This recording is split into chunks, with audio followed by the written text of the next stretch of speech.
but we're going to need more help to complete the job. Yeah, in too many places in this country, crime has just been treated as sort of a norm, that this is the way things have to be. What's happened in D.C. shows that is not the case if we have the right policies and the right priorities.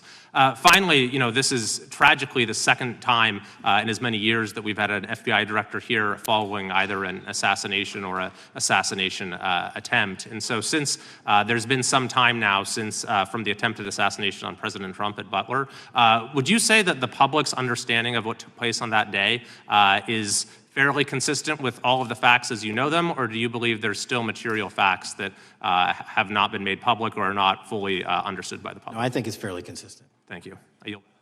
Gentleman yields back. The lady from Texas is recognized.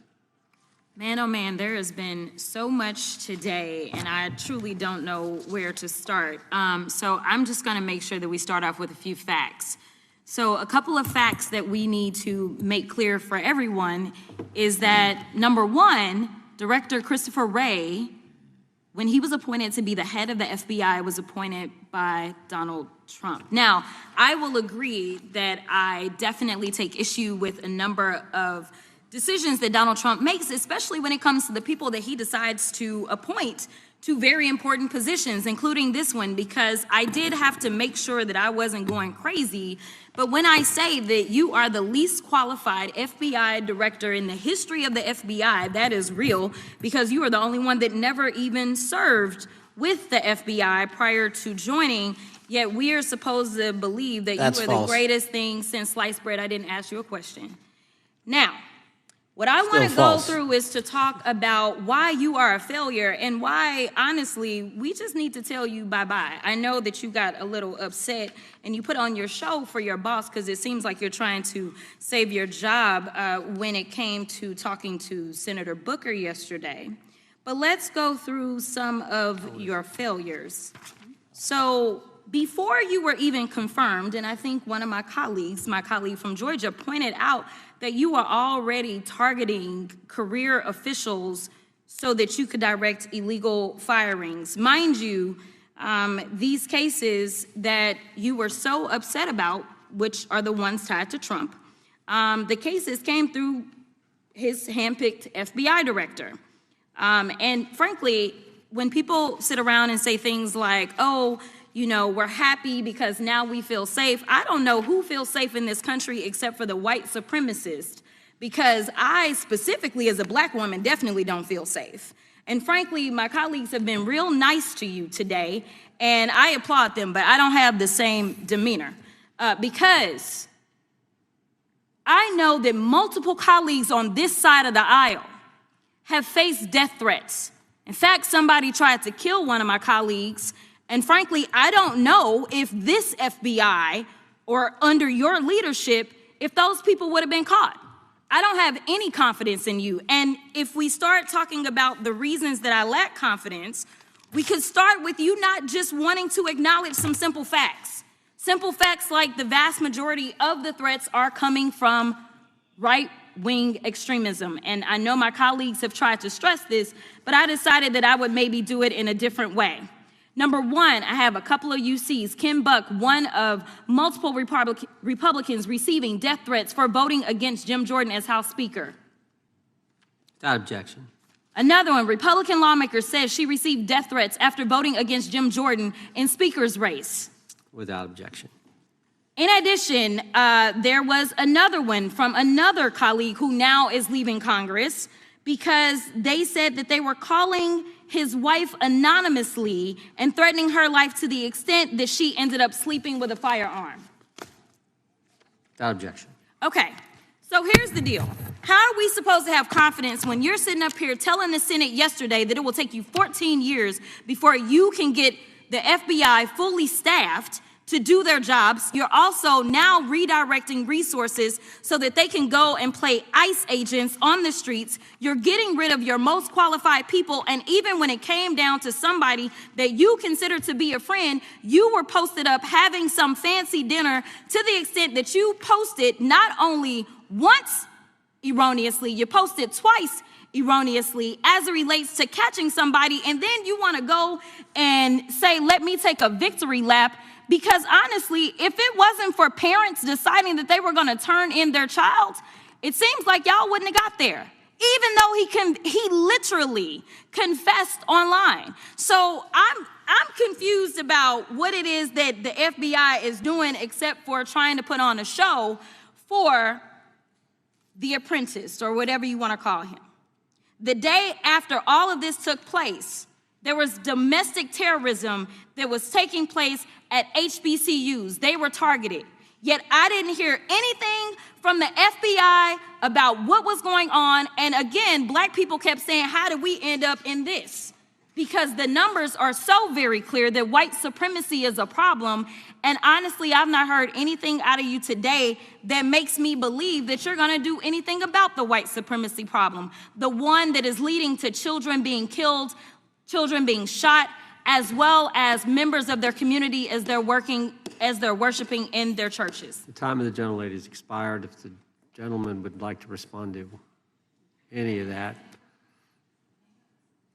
Well, I mean, I'll respond. Kash Patel, as I said when I introduced him, public defender, former prosecutor, top staffer on the House Intelligence Committee, Deputy Director of National Intelligence with the National Security Council, Chief of Staff at the Department of Defense, and FBI Director. I think that's a pretty good resume for the guy who's now running the top law enforcement agency in our country. And we've seen all the stats that he's given to the committee on how much better they're doing at getting the bad guys than the previous guy was doing. With that, I recognize the gentleman from South Carolina. Thank you, Mr. Chairman. Director Patel, I think you're witnessing some auditions, clickbait auditions for the Academy Award for my Democratic colleagues. We'll see how they fare as they're on MSNBC later on today. But do you care, before I launch into my line of questioning, to respond to Ms. Crockett from Texas on that very elaborate and theatric display? Here's what I've learned in my government service. I don't give a damn what they say about me as long as I'm succeeding in the mission. We're succeeding in the mission because the men and women of the FBI have never been empowered to do more work and to hit the streets harder than by President Trump's authorities and resources he's given us. And so all I care about is that we are capturing more child predators than ever before, taking more drugs off the streets than ever before, that we are capturing murderers at a significantly historic rate, and we're delivering this country the lowest murder rate in recorded history.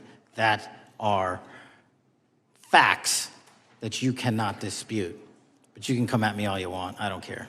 Thank you, Director, for that, and we appreciate your service. We appreciate the results speak for themselves, I think, pretty plainly, and your commitment not only to results, but to transparency, so we do appreciate that. Director, who was John Durham? He was a former federal prosecutor, United States attorney, and ultimately appointed special counsel in the first Trump administration. Correct, and there was a document that he released in his findings called the Durham Report. What was the Durham Report briefly, and what were the findings very briefly? It was every special counsel that's appointed produces a report to the Attorney General. Special counsel's Durham Report largely focused on Crossfire Hurricane and included extensive summary findings in classified and unclassified manner, and we released the classified version, finally declassifying it for the American public in this committee. Correct, and you released that in July of this year. I think so. Yes, sir.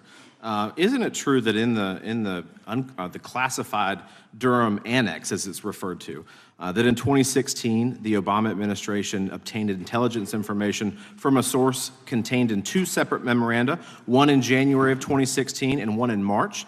The two memoranda described confidential conversations between DNC Chair Debbie Wasserman Schultz and two individuals from the Soros Open Society Foundation. Isn't that true? As written in the report, I'll let her speak for itself. In the Durham Annex in January of 2016, the memorandum noted in part that President Barack Obama intended to scuttle the FBI's investigation into Hillary Clinton's private email server and mishandling of highly classified information during her time as Secretary of State. Isn't that found in the report?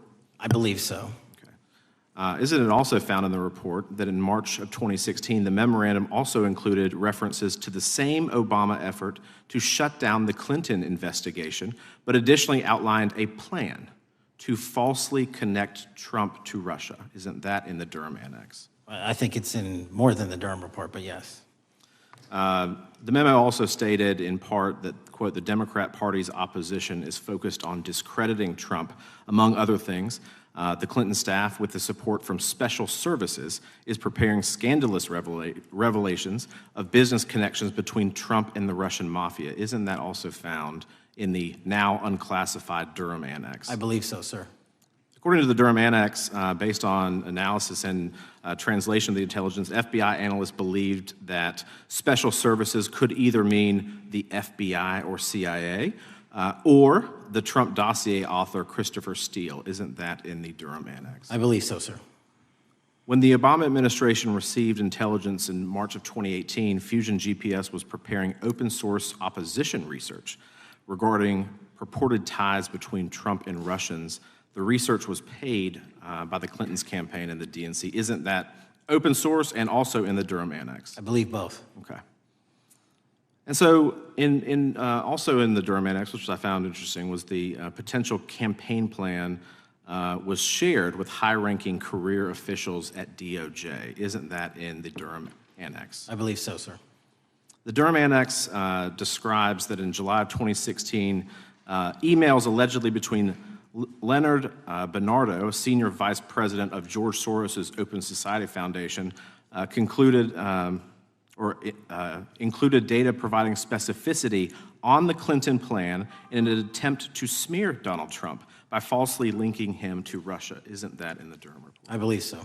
And so, briefly, this additional evidence that you've unclassified and released to the American public, what does that purport to show or augment about the Durham report that you can share with the American people? Put simply, that the FBI was weaponized. Against a political campaign. Yes, sir. Thank you for that, Mr. Chairman. I yield back. Gentleman yields back. The I have UCs. gentlelady from Texas recognized for unanimous consent. Yes. First one is Russia's ghostwriter hacker group takes aim at German election. This is from Politico. Objection. The next one is Director of National Intelligence, 30 days until election 2024, which specifically states that our assessments about activities and goals of Russia, Iran, and China are unchanged from earlier election security updates, and that they were meddling. Without objection. And I've got three more. The last three are that how Russia is using artificial intelligence to interfere in elections. Moscow's attempts to interfere in U.S. and other elections are nothing new, though their tactics and strategy are constantly evolving. Without objection. The next one is Russian interference coming soon to an election near you. Russia pursues a systemic strategy of undermining elections and influencing public opinion in the West. EU and NATO countries must recognize that Moscow often acts through agents within their own borders and build resilience to such interference. And what's the source? This one is Carnegie. Didn't do it in the 4 years of the entire prior administration. Nationwide, we've been executing our Operation Summer Heat, the FBI's national focus on targeting violent crime based on intelligence-driven operations. Ask the citizens of Seattle, Miami, Memphis, Charlotte, Chicago, New Orleans, to specifically highlight New Orleans and Nashville. There has been a 250% increase in violent crime arrests in those cities alone, and other mid-major cities that I've just listed. In just a few short months, we have already unleashed 1,000 FBI personnel across this country. Every single state across this country is getting a plus-up. This is a fiction that the FBI is short or that we are compromising the men and women in the field. They do not need to be in Washington, D.C., so we're sending them into the field to each and every one of your states. Because of that, crime is at an all-time low. We had to do it because of the explosion of crime. And maybe the most important stat for Americans to realize: in just 7 months, we are on track to produce the lowest murder rate in modern U.S. history by double digits. Those are results not of mine. Those are results of the men and women of the FBI. If you want to criticize me, bring it on, but do not attack the brave leaders in the field. We are also working 24/7, 365 on the opioid epidemic that is killing more than hundreds of thousands of people a year. We have seized 1,600 kilograms of fentanyl off the streets so far in 7 months. Year-to-date, 25% increase. To put that in perspective, that's enough to kill a third of the American population, 120 million Americans. 100,000 kilograms of cocaine and meth gone off the streets. Earlier this year, I highlighted in Cincinnati, Ohio, how we're getting creative to chase down those that were willing to do harm to our citizens, not just by striking at the heart of the fentanyl producers, but the fentanyl precursor companies in China. And we indicted for the first time multiple companies and individuals, not just in America, but in mainland China, that are producing the ingredients that produce and make fentanyl that kill our children. And we're going to keep going. Counterterrorism work, cyber attacks, and foreign adversaries are something the FBI must never sleep on, and we are not sleeping. In the counterintelligence space alone, this year, year to date, 30% increase in counterintelligence arrests from the DPRK, Russia, Iran, and China. And I want the American people to know, in this setting, there's a lot of work that the brave men and women of the FBI are doing we just can't get into, but they don't stop. Our cyber threats, ransomware attacks, those harming our children online.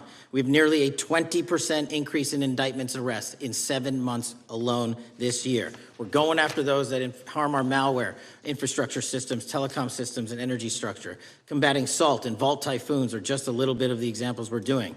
Maybe most importantly, under the counterterrorism and domestic terrorism umbrella, are nihilist, violent extremists, and those that label themselves 764, who wish to go online and convince children to maim and mutilate themselves and commit suicide.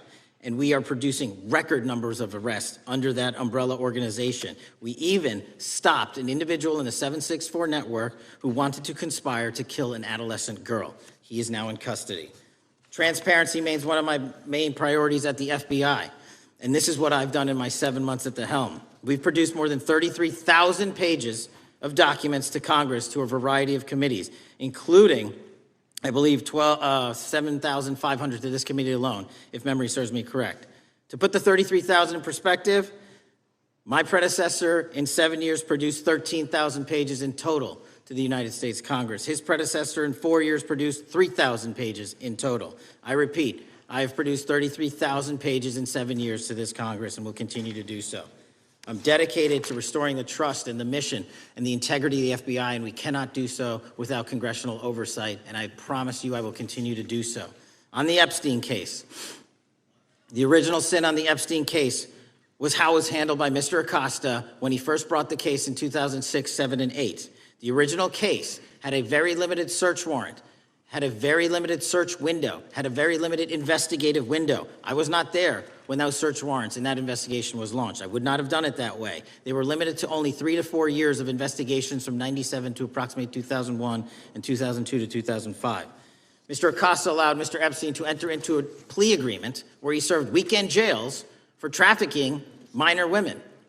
He also was allowed to relieve jail to go home on the weekends. Plus, he allowed a non-prosecution agreement to be signed as part of that plea deal, prohibiting future investigations from that prosecution and from that evidence, and prohibiting the collection of further material.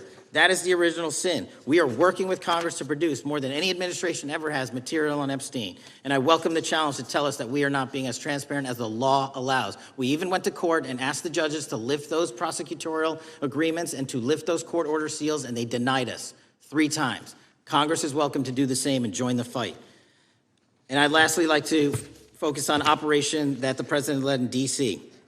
Because of this, we are taking this fight in D.C. to every single city across the country. 2,100 arrests in the last month alone. D.C. has seen a 60% decrease in gun crimes, 75% decrease in carjackings, and 53% decrease in homicides in our nation's capital. And rightly so. We're bringing that fight to the streets of America. I want to thank you for your support, and I'm proud to be the director that leads this FBI into a new headquarters building that they've needed for decades, saving the taxpayer $3.5 billion, and also providing our workforce a safe environment. If you don't know the calamity that is the Hoover Building, I invite each and every one of you to walk around. I'll give you a tour myself, and you can see where the cement falls on the heads of our employees that is only to be saved by netting. Just to give you an example. Thank you for support to our mission. And I do want to highlight one thing about D.C. It's because the FBI gathered sources and evidence that we were able to, through our source network, identify the horrific murder of the D.C. intern, Eric Tarpinian. And I've spoken to his family, and we are working to bring them justice. And Mr. Chairman, In my 16 years, now my 17 years of government service, if anyone has any questions about my service, bring it on. Yeah. Thank you, Director. We will now proceed under the 5-minute rule. The chair recognizes the gentleman from California, Mr. Eisen. Director, delighted to have you here. You are a breath of fresh air. As you outlined, and I won't repeat it, the accomplishments, you did so with the same resources as your predecessor, roughly. Is that correct? I believe so, yes.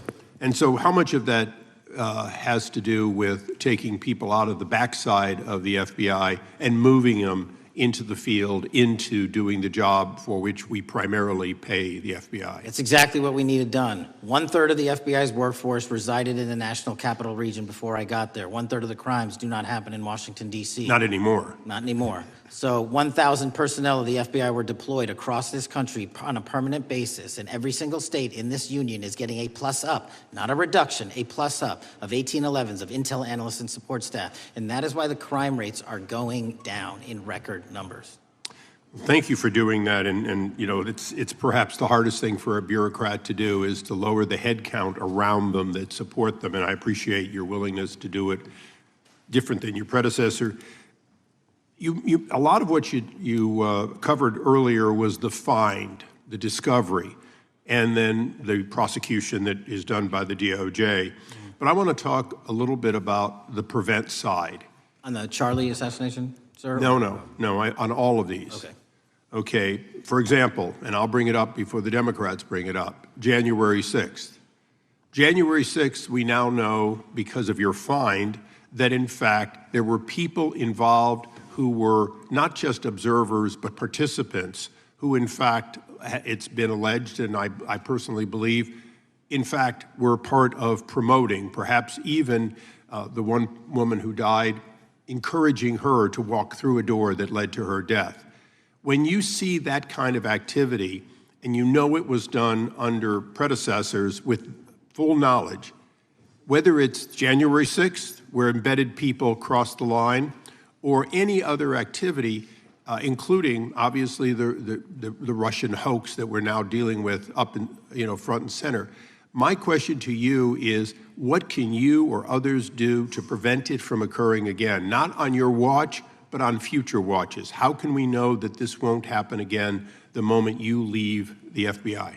It's simple. What I'm doing through our leadership cadre is having FBI agents do what they were trained to do, not what they were not trained to do, not put them in situations that both harm them and the public. We're also utilizing our SORT networks and prioritizing the threat structure to go after the narco traffickers, the counterterrorism people, the counterintelligence threats, and the cyber threats. That's what they were trained to do, and that's what we're letting them do. One major question I have, after decades of doing this, on our side of it, both the chairman, myself, and others, both at oversight and here, have seen that the FBI and the Department of Justice hide behind non-statutory practices. Now, you've changed the interpretation of many of those practices. That's why we're getting the discovery that was previously withheld. How do we work together to make sure that we never again have false walls, non-statutory walls that say the Department of Justice has a prohibition about giving, quote, you fill in the blank, that has led to the chairman not seeing anything until you took over? I'm wedded to aggressive constitutional oversight. Having been a House congressional staffer, I know that is an important part of securing our democracy.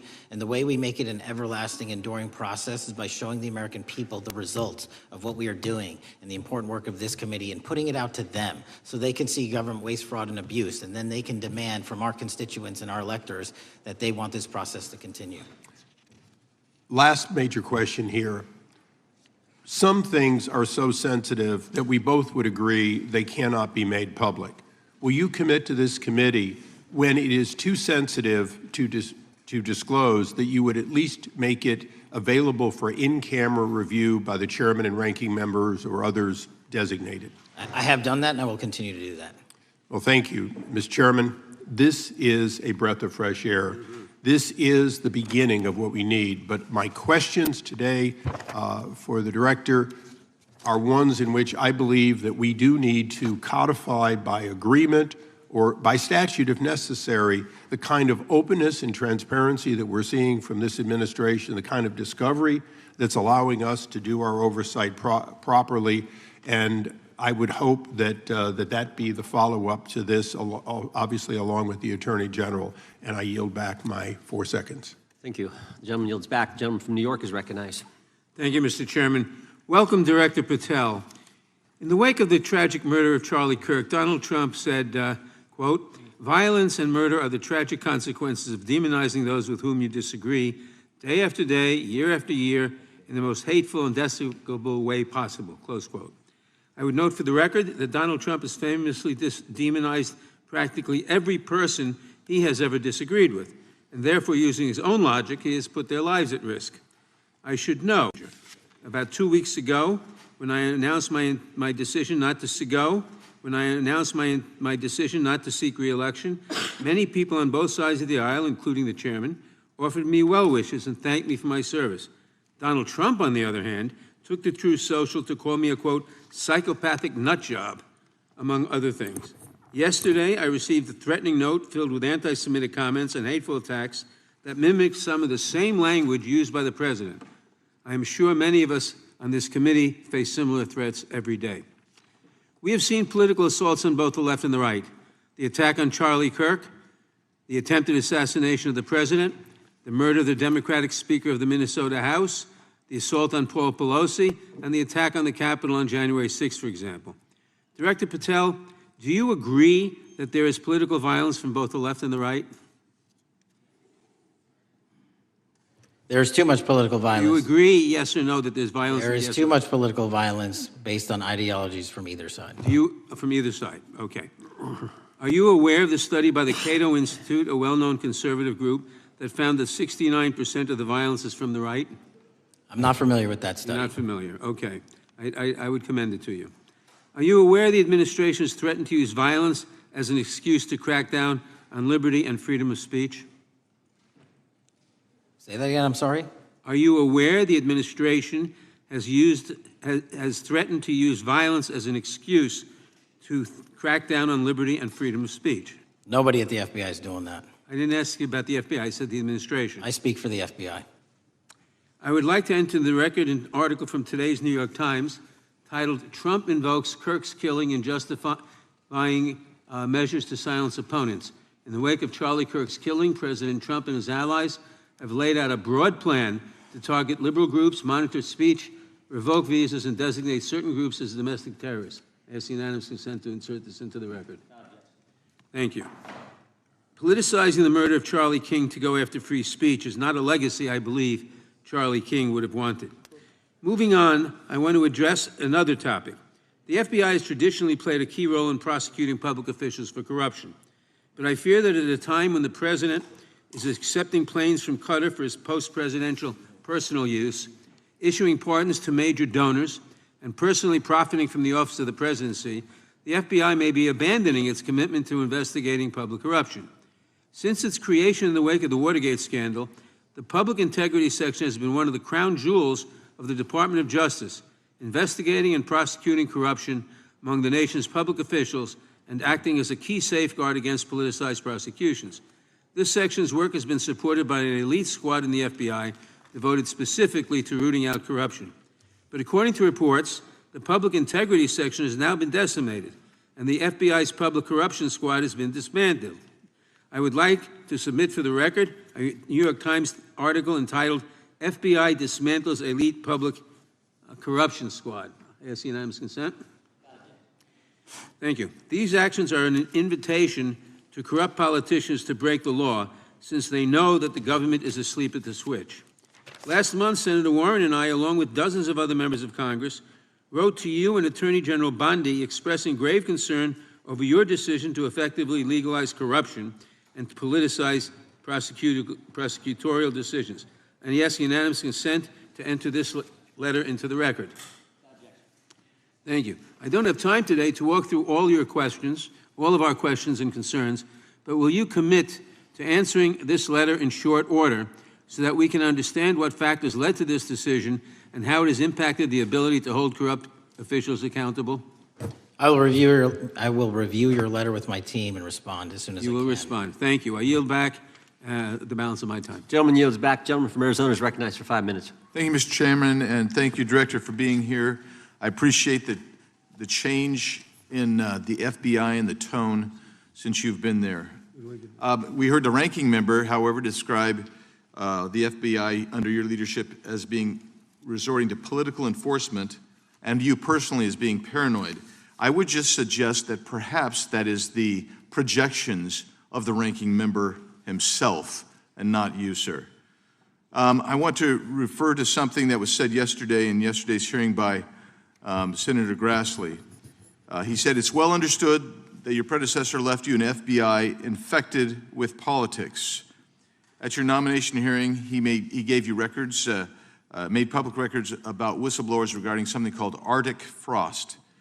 Arctic Frost was the FBI case opened and approved by anti-Trump FBI agent Thibault, and Arctic Frost became Jack Smith's elector case. The new records show that Arctic Frost was much broader than just an electoral matter. In fact, it was expanded to Republican organizations. Some examples of the groups that the Ray FBI sought to place under political investigation included the Republican National Committee, Republican Attorneys General's Association, and Trump political groups. In total, 92 Republican targets, including Republican groups, Republican-linked individuals, were placed under the investigative scope of Arctic Frost. On that political list for investigation was one of Charlie Kirk's groups, Turning Point USA. In other words, Arctic Frost wasn't just a case to politically investigate Trump. It was the vehicle by which partisan FBI agents and DOJ prosecutors could achieve their partisan ends and improperly investigate the entire Republican political apparatus. I'd ask that, Mr. Chairman, that document be administered. Without objection. So, I know that this may be under current investigation, but I wish to ask specific questions about this for just a moment. What search tools were used in Arctic Frost to view private communications of targets? I believe the traditional search tools, search warrants, lawful service of process, and the tools that the FBI has in our infrastructure systems, cybersecurity systems, and counterintelligence systems.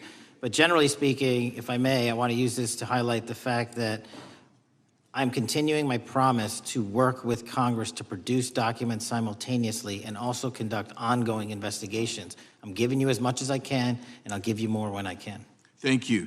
Another question regarding that is, were there any directives from the Biden White House concerning the Arctic Frost investigation? Were there any, directives or communications from the Biden White House itself concerning the Arctic Frost investigation? I'll just rely on what was turned over to date, sir. Okay. So I want to add here, the search warrants that were used included the seizing of a U.S. member of Congress, his phone. I think we all know who that was and how that was taken away and used for political purposes, Mr. Chairman, Mr. Director. So we'll leave that for a second, and let's go over to the Charlie Kirk case for just a second. Let's emphasize this. How many hours did it take from the assassination to the arrest of the assassin, Mr. Director? 33. That seems pretty swift, and it was because of the actual release of videos and photographs that you directed to be released, sir. That's correct, and to put it in perspective, the Boston bomber took 5 days and Luigi Mangione took 5 days. Was the platform Discord forthright from the start with law enforcement about the shooter's communications on its platform? Discord, the platform ownership, has been working with our lawful process, and we are obtaining materials from them on a rolling basis. Thank you. And I want to get back here to Arctic Frost for just a second, Mr. Chairman. I'd like the unclassified document from the FBI released to be admitted to the record. Without objection. And a document from the Economic Times also to be admitted to the record. Without objection. So I'm going to give you the last 30 seconds. We could go on about the Epstein case. I've got a bunch about that, but I'm just going to let you, if you wish to respond to either of the two vitriolic questioning or statement from the Democrats. The work of the FBI speaks for itself. It's on showcase here today, Anyone that wants to attack the FBI can attack me, but leave our leadership structure alone. When you have 23,000 violent felons arrested, twice as many as this time last year, the work speaks for itself. Thank you, Mr. Chairman, and thank you. Appreciate your good work, Director Patel. Yield back. Gentleman yields back. Gentleman from Maryland is recognized. Thank you kindly, Mr. Chairman. Director Patel, before you joined the FBI, you railed against it for covering up Jeffrey Epstein's human trafficking ring. Let me refresh your memory with this clip. Has Epstein's list, they're sitting on it. That doesn't seem like something you should do. You're protecting the world's foremost predator. That seems like an evil thing to do, regardless of who may be embarrassed in the release of that list. Why is the FBI protecting the greatest pederast, the largest scale pederast in human history? Simple, because of who's on that list. So you finished that December 2023 interview with a challenge to the FBI and harsh words for Republicans in Congress for not getting the Epstein files out to the public. You can see this clip. Boy pants, and let us know who the pedophiles are. Put on your big boy pants and let us know who the pedophiles are, you said. You emphasized that the president and the FBI director each had complete authority to release Epstein's client list. You said Epstein's black book is under the, quote, direct control of the director of the FBI. Look at this clip. This is way off the topic, but who has Jeffrey Epstein's Black Book? black book? FBI. But who? That is, I mean, Oh, there's... that's under direct control of the director of the FBI. All right, so you were sworn in as director more than 200 days ago. Now the black book is under your direct control. So why haven't you released the names of Epstein's co-conspirators in the rape and sex trafficking of young women and girls? The Rolodex, which is what everybody colloquially refers to as the Black Book, has been released. Oh, no, you're talking about what the journalist got 5 years ago? No, that's not what we're talking about. We're talking about what you were talking about there, That's the black exactly book what I under was the direct talking. control of the FBI director. We have released more material than anyone else before. The Biden administration, Obama administration had the exact opportunities to release this material, and they never did. And if you are telling the men and women of the FBI, Why we're have not you going after changed your child predators. position? Hang on, you said we're not going after child predators. 1,500 child predators arrested this year, 35% Okay, increase, I'll reclaim my time. 4,700 child victims Mr. Chairman, I'm going to found. reclaim my time if you could instruct the witness. Why have you changed your position? There you were saying it's under the direct control of the FBI director and all of it should be released. Why have you changed your Everything position? that has been lawfully permitted to be released has been released. And as I told you, Really? the investigation was limited. And let me make something crystal clear. I never said Jeffrey Epstein didn't traffic other people, other women, and they're not other victims. This is the investigation we were given from 2006, 7, and 8, and the search warrants from 2006, 7, and 8. That's what we're working with. Well, wait, have you released all of the stuff that the FBI has seized from Epstein's house? The computers, the emails, the file cabinets, the documents? What about the financial records? Have you released all of that? Everything the court has allowed us to Which release. court are you talking about? 3 separate federal courts have come in and said. We're there are talking about the 3 evidence you've got. It's got nothing to do with what those courts have. Do you have any We're talking idea about how the evidence- law works? Wait. Do you want me to break the law in a federal judge's order? No, to I want you to satisfy follow your own curiosity? word, Director Patel. You said up there it was under the direct control of the FBI director. He had the black And book. everything I have direct control over, we have gone to court. You haven't. Complete We your went sentence. to court. Everything you have direct We- control over, you we said. have gone to court, and everything we have direct Director control Patel, over. complete your and sentence. can You said everything- lawfully Like to release. the We are gentleman- releasing. He'd like to complete his answer. You began the sentence, everything you have direct control over, and then you stopped that sentence. You've released everything that you have direct control over? I have direct control over and can lawfully release. If you're not familiar with the court orders, that's not my fault. Oh, I'm Go perfectly, look at them. I'm Go perfectly to familiar court. with them. But how did we prosecute Ghislaine Maxwell? She was prosecuted with the investigatory material that was collected from 2001 and 2005. Because of the non-prosecution agreements and the court orders on the investigations and search warrants, we were not able to develop new information. And oh, by the way, Jeffrey Epstein was out for 12 years, and the Obama and Biden administration did nothing to look at his work, his pedophile network. If you want to blame me, that's fine. But now you're blaming the men and women who conducted this stop great that. search. I'm not blaming anybody other than you. You're not keeping your word. You said that you would release all of the materials Has under your anyone direct released control. more information on Epstein than I have? Has Well, anyone? much did more- Comey, did Wray? Much more. they? Excuse me. Much more has come out in the days since the American people in Congress have been demanding it, but it's coming out in dribs and drabs. Why don't you just release the entire file as you promised to do? I literally just told you, there are multiple federal court orders. I'm not going to break the law to satisfy your curiosity. You didn't join us when we filed court to release the court orders. You could have. You have lawyers. You could have shown up. You didn't do that. That's a tiny fraction of the material we're talking That is about. not. It is How a do you- tiny fraction. How do you know that? Have you seen No. everything? Time It's of the all gentleman. misdirection. How do you know Time that? of the gentleman has expired. The gentleman from California is recognized. Well, thank you, Mr. Director. Just to be clear, how many of the Epstein files were released in the 4 years of the Biden administration? 0. And how many have you released? I don't have the number, but it's got to be thousands of pages of stuff. I was going to ask you to begin whether Americans are safer today than they were 9 months ago, but you cited dramatic increases in criminal arrests since you've taken office, a dramatic decrease in crime that's resulted. Who would have thought that taking criminals off the streets would reduce the crime rate? But somehow we have stumbled upon that new truth.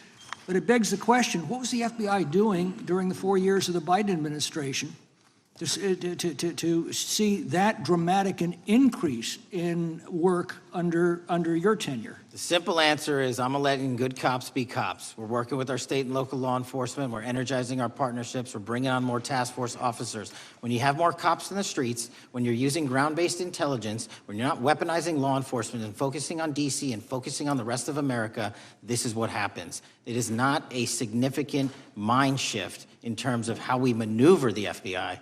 They've wanted to do this work since they signed up. We're just letting them. And we've seen many prominent Democrats oppose your efforts to restore law and order to the streets of our nation's capital. I mean, all of us here have seen a dramatic change for the better here in Washington, D.C. Why are so many Democrats attacking you for that? Sir, Democrats have been attacking me for a decade, as is the fake news media. They didn't like the fact that I exposed the Russiagate host and the largest weaponization of the FBI and DOJ in U.S. history. We proved it to be true with congressional oversight. I'm wed to that congressional oversight and will continue to do that work.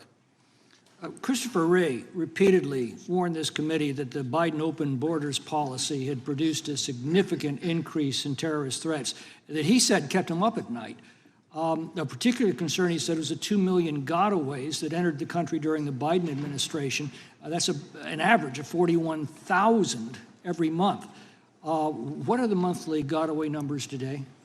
Sir, I'll have to get back to you on the exact gotaway numbers, but identifying that there are gotaways is step one. Going and manhunting them is step two, and that's what we're committing our resources to do. Well, that's my next question, is what progress has the administration made in apprehending and removing terrorist threats that came in during the Biden years? I think you're talking about, if you're not, let me know, known or suspected terrorists, and we've encountered almost zero at the southern border since the southern border has been sealed. But the problem that we are running into is our northern border. It's largely expansive. The enemy has adapted, and we need more focus on the northern border to stop known or suspected terrorists from coming in from places like China, Russia, the Middle East, Africa, Afghanistan. And what can you tell us about the remaining threat posed by potential terrorist cells here in the United States?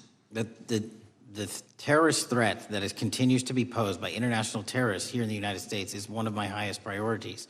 We are working through our intelligence community partners to identify those individuals, and we've taken down numerous individuals in numerous rings across this country to neutralize that terrorist threat, including in places like New York City, Los Angeles, and I believe Dallas, Texas most recently. How extensively did criminal cartels like Sinaloa, Jalisco, New Generation, MS-13, Trinidad, and others infiltrate our country during the Biden administration? By the tens of thousands. Well, and what progress have you been making in combating their presence? I think the DHS is best to speak to that, but I think I can't remember the numbers of tens of thousands or hundreds of thousands of individuals they found that came in illegally, and the tens of thousands that associations to criminal networks have all been deported. And that effort is being opposed every step of the way by Democratic leaders in our cities, some of our states, and right here in the Congress. Isn't that true? Well, we're just working where we can in every single city we can, and I welcome the opportunity to partner with Republicans or Democrats on fighting violent crime like we're doing. Mr. Biggs asked about Arctic frost. What else can you tell us about that and what we need to do to assure that it never happens again? Continue the congressional oversight work that you're doing on Arctic frost. Let me provide you with more documentation on Arctic frost, and also call in witnesses from the paperwork that we have given you. You have that right, and the American public deserves to hear what those people have to say. As for my ongoing investigation, there's not much I can say. What role did the FBI play in suppressing the Hunter Biden laptop story during the 2024 election? Off the top of my memory, sir, I believe the FBI was in possession of verified information from that laptop, and it was improperly publicized that they did not have information and masked it as Russian disinformation. We now know that was categorically false. I don't know why the FBI did that, when they did that, but we've released all the materials related to that. Thank you. Gentleman yields back. The gentleman from New York is recognized. Mr. Golden. Mr. Patel, does Donald Trump appear anywhere in the Epstein files? I'm sorry, could you say that again? It's not a complicated question. Does Donald Trump appear anywhere in the Epstein files? I didn't say it was a complicated question. I just didn't hear you, so my apologies. We have released where President Trump's name's in the Epstein files and everybody else, and all credible information that we are legally allowed to release has been released. All right, so let's go through that. You're referring to court orders that prohibit you from releasing grand jury testimony under Rule 6E. Is that what you're referring to when you say as the law allows? That's a piece of it. Really? What other evidence do those three court orders you cited prohibit from being released? Information that was collected pursuant to those search warrants that were limited in fashion. Wrong. That's not what the court order says, and that's not under 6E. And you're talking, and I said that's 6E, and I said there was others, and I'm answering that. There are sealed court order documents. There are protective orders. From They are unsealed as part of discovery given to Ghislaine Maxwell. They are no longer sealed. That's just not true. We can argue about it all you want. Okay, well, you agree that there are, so your testimony here is that the reason why you are not releasing all of the videos that you have acknowledged, there are so many, and that the FBI spent thousands of hours of reviewing, the photographs, and the photographs that you have. You're saying that you're not releasing those because there's a court order requiring them to be sealed? Is that your testimony? Never said that about the videos. On the totality of the videos, of the thousands of images that were seized pursuant to the search warrants executed at the time, the overwhelming majority of that video is pornographic material that was downloaded from the internet and child sexual abuse material. We will never release that. Well, as you should not release the victims, but if there are videos that relate to others who Epstein trafficked to, such as maybe Prince Andrew, or photographs, that you have total control to release. Yes, and if it exists. And so why haven't you released it? Why are you supposing that that is a fact when in fact it is false? Are you saying that You're saying that none of the videos relate to anything relevant to the Jeffrey Epstein trafficking ring? Every single video that we have collected pursuant to the prior search warrants has been examined for the last 10 years. And every single video has been utilized for whatever prosecutions were able to be legally brought. I'm not asking about prosecutions. I'm asking about why you aren't releasing the full Epstein files, including the names of people who were involved in the sex ring that you promised to do before you became FBI director. I just told you, I'm not going to release downloaded porn of I'm children not asking on the about internet. that. Fine. I'm asking about all the other files. What other videos? Tell me. Tell me. That's what I'm asking. Tell me. You're saying there are no videos that would be relevant to anyone else involved in the Jeffrey Epstein sex ring. Pursuant to Mr. Acosta's collection of information based on the search warrants. That's all we have in our possession. And I'm asking you, that stuff. That's all we got. I'm not asking all you got. I'm asking you, in that stuff, there's nothing that's related to any other sex traffic, any other people engaged with Epstein in underage sex. That's correct. To my knowledge, no. Okay. Let's talk about the witness interviews. 302s of witness interviews. Those are not subject to the court order.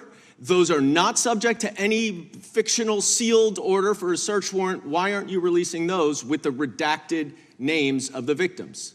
We are releasing as much as legally allowed. That's why we went back to the courts. How is that not legally allowed? Sir, do you know how court orders work? Do you know how protective orders Actually, work? Do you know how Mr. sealing Patel, orders I was work? a real prosecutor for 10 years. I know exactly how so I was a court fake one? orders. And I want to understand what the court order prevents you from releasing witness statements that the FBI took. You should know that as a real prosecutor, when the court hand downs a protective order and a motion to seal, the material is sealed unless So that your judge testimony waives here it. is that all of those witness statements are under a court order, a protective order. We are providing everything we can legally provide. No, that's not my Congress has question. sent us a My subpoena. question is, why are those witness statements that are not grand jury testimony, that if they were under a protective order are no longer under a protective order, why are they not being released? How are they not under a protective Why order? are you not going to the court like you did for the grand jury testimony to unseal those The records? DOJ did go to the court. No, not on those records. Why aren't you going? gentleman. You just went on grand jury. Time of the gentleman has expired. You are hiding the Epstein files, Time Mr. of the Patel. gentleman has expired. You are part of the cover-up. Can I respond? Sure can. Any allegations that I'm a part of a cover-up to protect child sexual trafficking and victims of human trafficking and sexual crimes is patently and categorically false in the work of my So I hope you will talk to them when they Gentlemen's have time has requested expired. to speak with you. Because the Gentlemen's time has victims have expired. Gentleman requested yields and you are back. not responding to them. Director, yes or no, is the FBI still spying on parents at school board meetings? No, sir. Is the FBI still targeting Catholics? No, sir. Is the FBI still spying on President Trump? I don't believe so. Is the FBI still censoring Americans? No, sir. Is the FBI still targeting Americans for shopping at Cabela's or purchasing Bibles? Nobody is targeted for their faith. Is the FBI still targeting Americans who are pro-life? Nobody is targeting anyone for their Is beliefs. the FBI still cooking the books on crime data? The crime data is real. Is the FBI still purging agents for conservative viewpoints? No one at the FBI has asked their viewpoints on Is policy. the FBI still labeling the Betsy Ross flag, the flag of the American Revolution, a hate symbol? No. Well, maybe that's why you've been able to, what was the number? 23,000 bad guys you've arrested, a huge increase from the same time period in the previous administration. I think you said 1,400 predators, 4,000 children rescued. Were those the facts? 4,700, 35% increase on children rescued. Yeah. And you got the guy to Abbey Gate. We got the Abbey Gate We had guy. a guy from the 4th District of Ohio who lost his life there serving our country. We appreciate that. Maybe when you're not focused on politics, you can actually do what the FBI is supposed to do. Go get the bad guys, right? That's what the men and women of the FBI do. Director, did John Brennan lie to Congress? Let me just read a couple things actually before you answer that. 2 years ago, we had Mr. Brennan in for an interview, and I asked him, how'd you learn about the dossier in December of 2016? Mr. Brennan replied, I received a copy of it from the FBI, and the CIA was very much opposed to having any reference or inclusion of the Steele dossier in the intelligence community assessment. That's what John Brennan told the United States Congress. 7 weeks ago, the Director of National Intelligence told us this. John Brennan lied and denied using the dossier in the intelligence community assessment because he knew it was discredited. CIA officer told the House Intelligence Committee Brennan refused to remove it, and when confronted with the dossier's main flaws, he responded, yes, but doesn't it ring true? John Brennan lied to us? Mr. Chairman, I won't stylize the evidence. What I will say is that the intelligence community assessment, those that created it and any individual involved with it, is an ongoing investigation.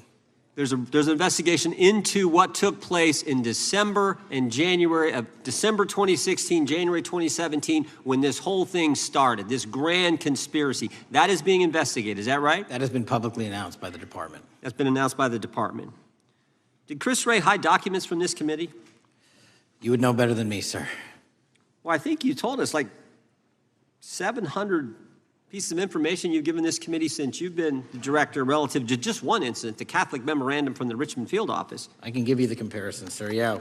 The Catholic memo, I believe we turned over 750 documents. In Mr. Ray's tenure, I believe they turned over 19 pages. 19 pages. You've given us 700. Why would Chris Wray hide information from this committee? You'd Want have to to hazard a guess? I'm sorry? Hazard a guess why he would do that? I don't know, sir. I think maybe it was because FBI was spying on a priest, trying to get him to break the pre-penitent confidence that exists? You think maybe that was the reason? You'd have to ask him, sir. Yeah, we'd love to do that. I want to read a few names here. Arctic Haze, Tropic Vortex, Riding Hood, Foggy Falls, Echoes Fate, Sirens Lure, Janae Christmas. What are these code names about, Director? You know? Not off the top of my head. Well, Arctic Haze, Tropic Vortex. My understanding, these are code names for leak investigations of classified information from the year 2017. Does that ring a bell? In terms of leak investigations, many of those are classified and many of those are ongoing, Mr. Chairman. But we are working with you to produce documents as we close those investigations or as we declassify them. Let me ask you this question, because this is something I've wondered about, the way the FBI used to work.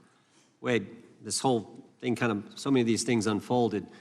Seems to me you had all these people in government leaking information that then gets reported in the press, and there's a story written about it, and then that article is then used to further the investigation and move forward with what they want to do. Did that take place back in 16 and 17? That's the exact scenario that took place in the FISA application for Carter Page and the rest of the Trump campaign. And that is frightening, because that's what the CIA is supposed to do in foreign countries. It's not supposed to happen to Americans. But it did, didn't it, Director? Yes. And not just any Americans, it happened with the President of the United States. Is that accurate? Yes, sir. Yeah, and you were the key guy in helping expose that. And I think our country will be forever grateful for what you did to let the country know that was going on involving Americans, which is not supposed to happen, and not just, again, any American, but the President of the United States. Chair now recognizes the gentlelady from California. Thank you, Mr. Chairman. I'm concerned by reports that FBI agents have been diverted from their important work on crime and anti-terrorism to work on matters that are not critical to our safety. I'd like to play the video, the whole video Jeffrey clip. Epstein's Black Book? Black Book. FBI. But who? That is, I mean, there's... Oh, that's under direct control of the director of the FBI. But the Black Book, it's not just sitting, I mean, that's Hoover power times 10. And to me, that's a thing I think President Trump should run on. On day one, roll out the Black Book. In contrast to that attitude of let it all out, we're getting reports of actions that run contrary to getting everything out and that also involve diversions of FBI resources. For example, an FBI whistleblower reported that you were pressured by the Attorney General to place 1,000 personnel on 24-hour shifts to mine roughly 100,000 Epstein-related records to redact President Trump's name from the files. Bloomberg reported this, that you directed FBI special agents from the New York and Washington field offices to join the Bureau's FOIA employees in Winchester and another building a few miles away, and that while reviewing the Epstein files, FBI personnel identified numerous references to Trump in the documents, and people familiar with the matter said that Trump's name, along with other high-profile individuals, was blacked out. Now, the New York Times reports, and this is a quote, Justice Department officials diverted hundreds of FBI employees and federal prosecutors from their regular duties to go through the documents at least 4 times, including once to flag any references to Mr. Trump and other prominent figures. Details of the review were based on accounts by 3 former FBI and Justice Department officials who spoke on condition of anonymity because of fears of retaliation, and further that the FBI finished, after they finished its review of the files and materials, was sent to a team of Justice Department lawyers who double-checked the FBI's redactions and, quote, were instructed to flag any mentions of Mr. Trump and other celebrities. Now, I have 3 questions for you, Mr. Patel, about this. First, how many times did President Trump's name appear in the Epstein files? Was it more than 100, more than 1,000? Were the agents who were pulled from their duties to redact the president's name from the Epstein files working on criminal cases or national security cases or child sex trafficking cases? And are the number of agents that have been reported diverted for these purposes, is that accurate? No. No what? You asked if it was accurate. I said it wasn't. So you're saying that none of this happened? That, No, I'm saying it was inaccurate. okay. How many times did President Nunts appear in the Epstein files? More than 100? More than 1,000? No, and what we've been able to release is what we've been legally able to release, and that has No, been that's not provided the to question. public. I asked you, how many times did the president's name appear? I don't know. It's your testimony. You do not know that The answer. number of times, no. Could you tell us how many agents were diverted for this task and what they were working on? When you say diverted, you make it seem as if agents were pulled off what they do all the time. Agents at the FBI masterfully do double duty and triple duty. And because of the public's interest in this case, we flexed resources to make sure that we could answer the public's signal demand. So do you want us to look through the material and provide it to you, or you do not want us to do that? So it's Which your, one is it? it's your testimony that no one was diverted from a criminal matter, that this was a top priority to go through this material to look for Mr. Trump's name. Is that your testimony? That's the highest priority for the FBI? What's one of the most impressive things about the FBI leadership and the careers that are in place is that they make the decisions on who to send where on priorities and make sure the mission needs are not hurt. And that's what happened here. It's shocking to me that the FBI would think that erasing Mr. Trump's name from the Epstein files is a high priority when we have crime, we have national security threats, we have terrorism threats, we have murders such as that occurred, unfortunately, with Mr. Kirk. It's shocking to hear that that's your highest priority. And with that, Mr. Chairman, I That's yield literally back. not what I said. Gentleman yields back. Gentleman from Wisconsin is recognized. Director, is President Trump implicated in any wrongdoing related to Jeffrey Epstein? Based on the entirety of the evidence that we have, absolutely not. The president is not implicated. Correct. Thank you. I want to talk a little bit about China's malign influence here in America. And, we've seen spy balloons traverse the United States. We've seen police stations in communities around America. And sitting in the chair you're in just 2 years ago, there was a sheriff from Cochise County, Arizona, Mark Daniels, that was here, who said that the exponential increase in the amount of fentanyl that is coming into America is directly related to the open borders policies of the previous administration. Do you agree with Sheriff Daniels' characterization? In large part, yes.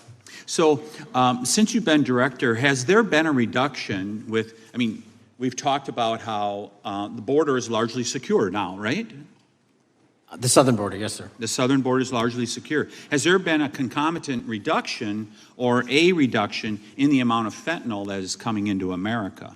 There has been a massive reduction to the tune of, we have seized more than 25% year-to-date this year than the prior year, and that's enough fentanyl to kill 120 million Americans. Does China play a role in this fentanyl that's coming to America? As I stated in my opening, sir, what they do and the companies in China, mainland China, do is produce the precursors and the cutting agents that they ship overseas through various countries into the Mexican drug cartels who produce it. So they basically are the cooks in terms of the ingredients. Tell us, what is the FBI doing to stop China from delivering death to America?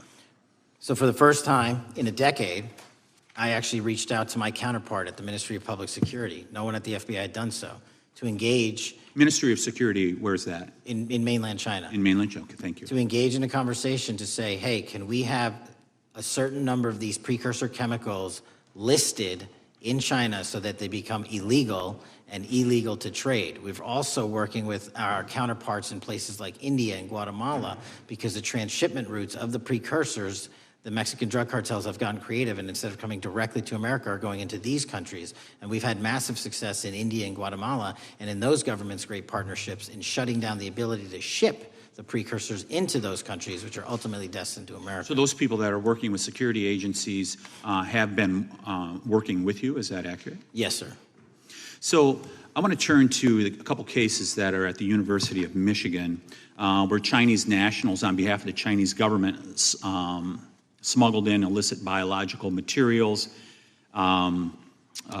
stuff that can harm our agricultural industry. What actions are you taking as we see repeated stories of Chinese nationals doing this in the United States? So just that, sir. In this calendar year alone, as I was mentioning, our counterintelligence operations and cases brought against the Chinese are up by, I think, something like 40%. And specifically, the cases in Michigan show two threat streams, not just against our agricultural industry, which is a threat to national security, but they were also bringing in chemical agents in mushrooms. I'm not the exact expert. That would have ultimately hurt our population. We arrested and charged all of those individuals, and we are aggressively going after them in every single state because they weren't doing it in Michigan alone. Should research universities across the United States be doing a thorough job of vetting Chinese nationals that are coming to their universities? They should. Turning to spying in America, we heard the stories about Senator Dianne Feinstein's driver, who was a Chinese spy. We're familiar with Linda Sun, who worked in Governor Hochul's office, Christine Fang in California. What are you doing to find these people who are Chinese spies that are trying to burrow themselves into the politics of America? Because we know it's happening, right? Yes, it is. And what our counterintelligence unit is doing is aggressively seeking the intelligence into where these individuals are working. Then we are utilizing our operational authorities to go in and investigate them either through our human source networks and collecting information through lawful process, online, search warrants, and data so that we can bring proper arrest charges and publicize to the world what they're doing here. And just because we've caught a few doesn't mean we've caught everybody. We've got a lot more to go. I get one more quick question in. The FBI arrested a judge in Wisconsin, Hannah Dugan, for interfering with a federal law enforcement operation. Could you tell us a little bit about that? And is a judge above the law here in the United States of America? Well, no one is, and that case is ongoing. But as you stated, and these allegations that there was an interference in a federal lawfully executed federal law enforcement priority that was interfered with. I yield back, Mr. Gentleman yields back. The gentleman from Tennessee is recognized. Thank you, Mr. Chair. Director Patel, I believe you had primary importance in starting Operation Viper in Memphis. Is that correct? Yes, sir. And Operation Viper brought in the FBI, the DEA, the ATF to help the Memphis police in policing the city. That'll be phase two, sir. Phase one was FBI and local law enforcement in Memphis for the last few months. Okay. You did a good job, and the police director and the mayor have told me that has been helpful, the FBI working with the police. And the FBI are trained in law enforcement. They know Miranda rights, they know how to do policing, and they do a good job working with the police. Do you think that the National Guard is necessary to do the work that the FBI is doing now? Thank you. I do think it's necessary to finish it. What we've done is 500 arrests in Memphis and 110 federal indictments. But what we need to do is we've only secured a piece of where the criminal conduct is occurring in Memphis, and we can't work inside perimeters that are not established and safe, and we don't have the manpower to give us the space to fully go into the areas where the criminal activity remains. Well, are you suggesting that the National Guard is going to go into the more heavily crime areas? They're going to establish, like they did in Washington, D.C., perimeters where local law enforcement and the FBI, DEA, ATF, and U.S. Marshals can go into. We can't be going into all these areas knowing that they're extremely volatile and jeopardizing the safety of our agents. Did the National Guard do anything in Washington to help the FBI stay safe from these dangerous elements? They established perimeters. Established perimeter, and the criminals knew about it, so they... It was a visible force, sir, so they kind of saw it. Well, what you did, I commend you for what you did, and I think the FBI coming in, we have a crime problem in Memphis. The FBI has helped, DEA will help, and the ATF will help. I don't think the National Guard is going to help, and what I've seen, they're not trained in law enforcement, are they? No, sir. And so that could be a problem. Who will direct the National Guard in Memphis? Will it be? Will they have control over your agents? No, sir, they won't. Who will have control over your agents? You?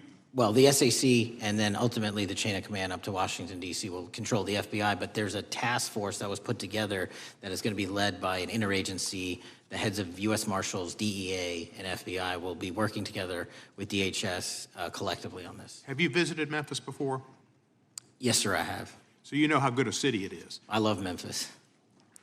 A lot of us do.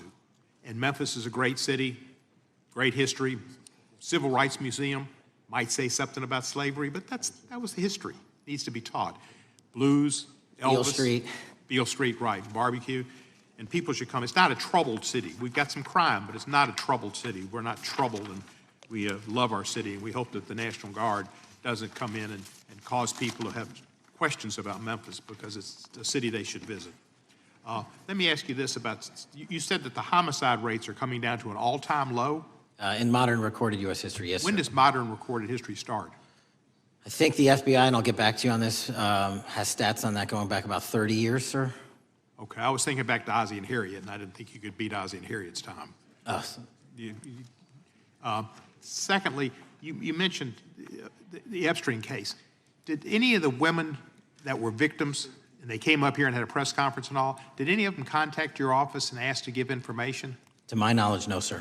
If they did, let me ask you first, is there a statute of limitations on sex crimes like that, with sex with a minor, rape? The DOJ is the expert, but I do not believe there's a statute on that, limitations on that. So if there's not a statute of limitations, should you not be interviewing those people who know who raped them and the names and the places and give you that information? That seems like that's a treasure trove of information, and it's a serious, serious, serious number of crimes. Sir, I couldn't agree with you more. We've been very public about asking individuals to come forward with new information, and we would run out every single lead on that. Well, I'm sure the women will come forward, especially today, to assure that they will get an opportunity, because that seems like something we ought to do.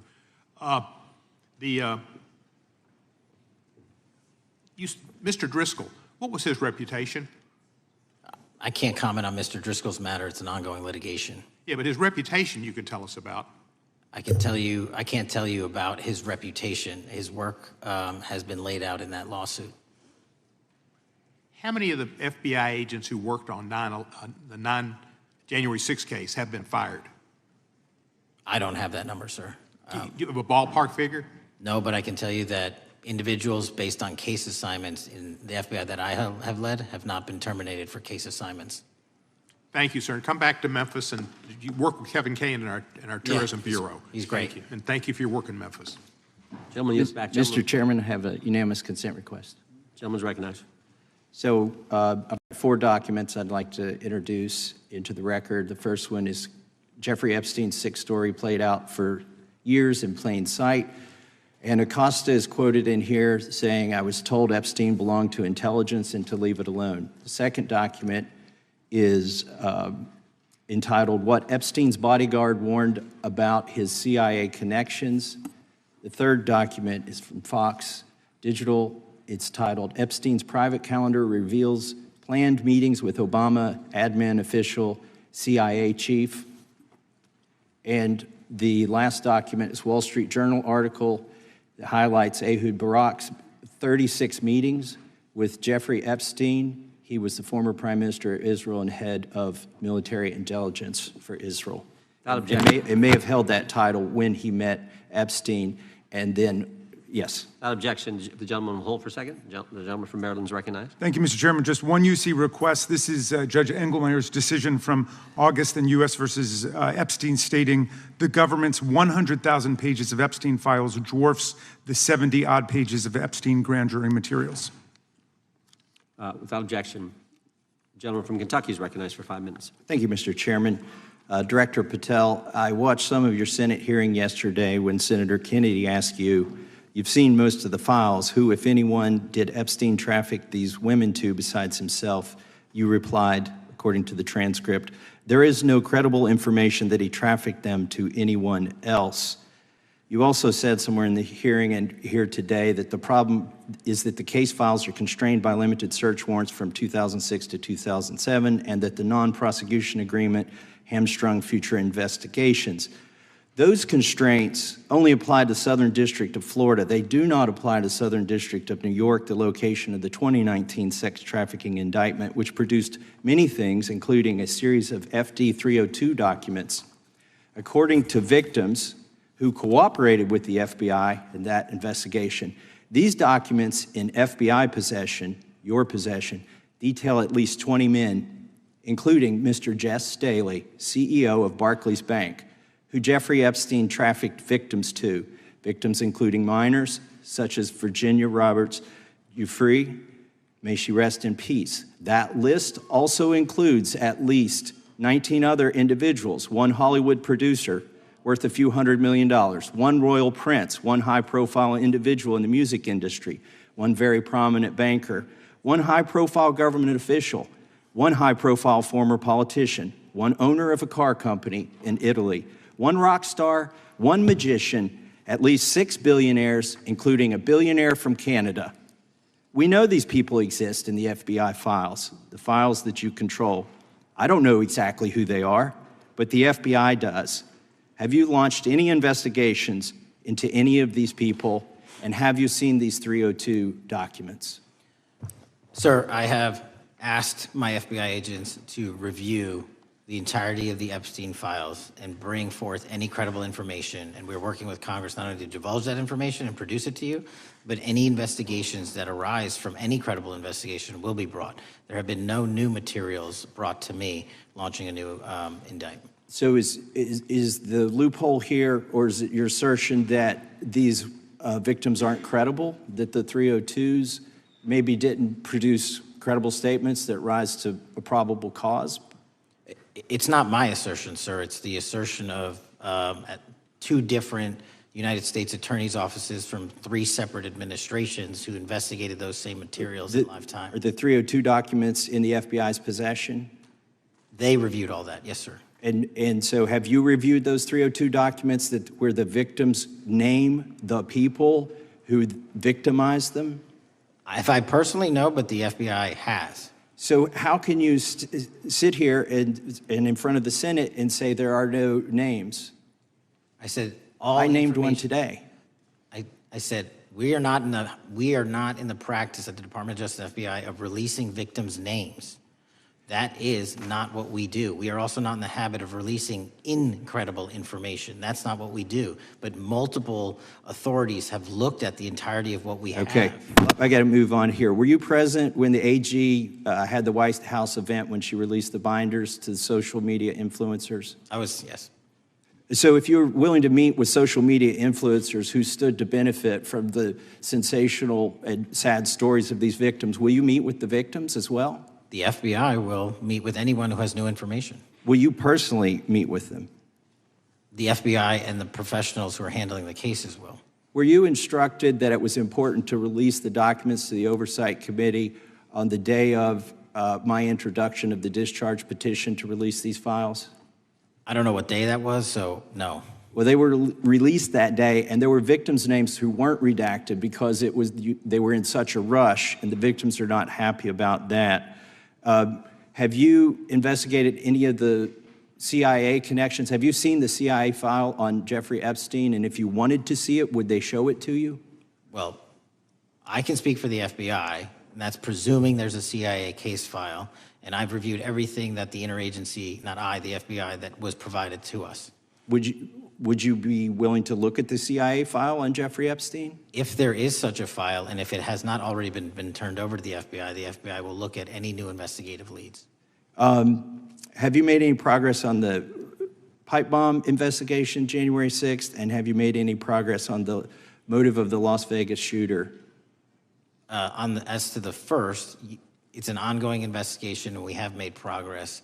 As to the second, sir, I'll have to get back to you.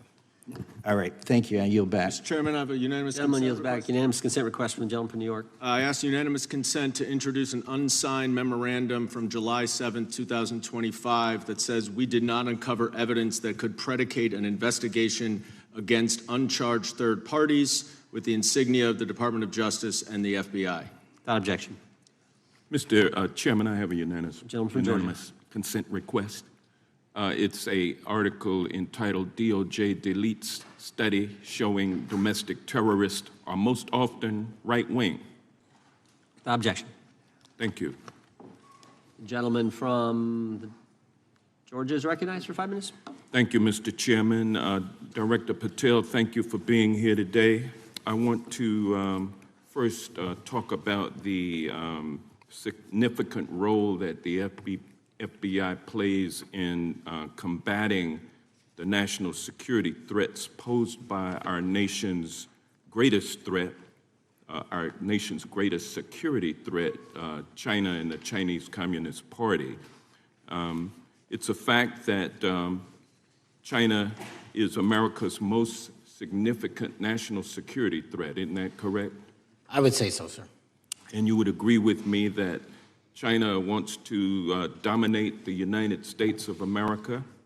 I think that's largely their plan. And they want to dominate the world, both militarily and economically, isn't that correct?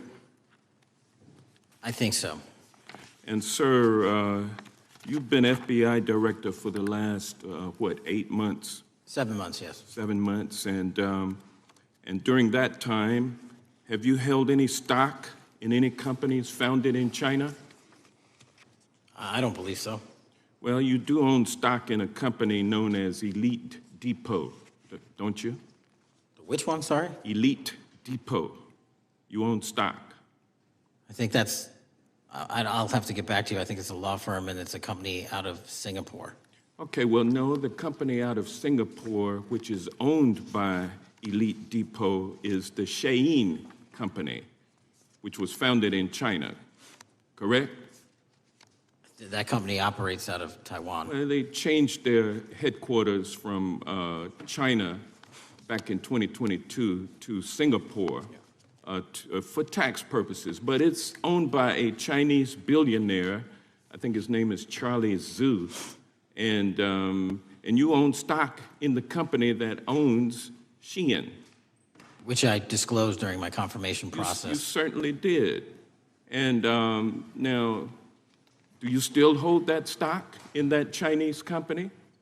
Pursuant to the Department of Justice, who reviewed my material that was submitted during my confirmation process, I was able to hold certain stocks, and they made the decision. You still hold the stocks that you have? You still hold on to these Chinese stocks, these stocks in this Chinese company? I disagree that it's a Chinese company, but I was in the DOJ, when you're appointed, makes a call on what you can and can't possess. Well, now, let me ask you this. Chinese companies steal trademarks, they produce counterfeit products and sell them over the internet on platforms such as Shein. They steal intellectual property.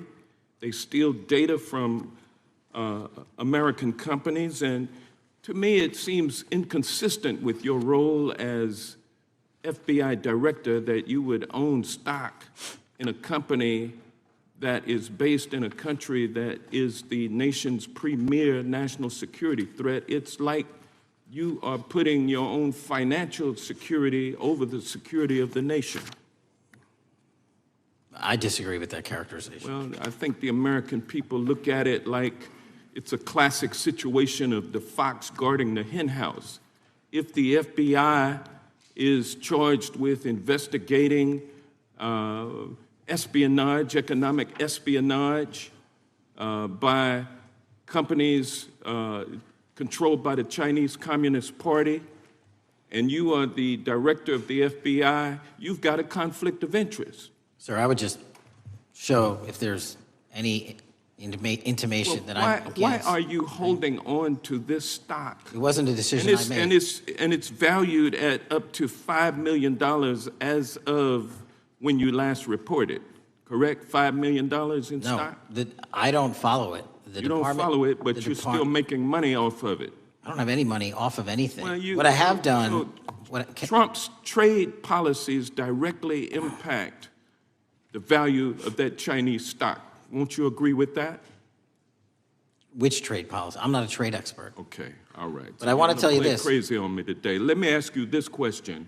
Why are you hiding pedophiles? Why are you shielding pedophiles?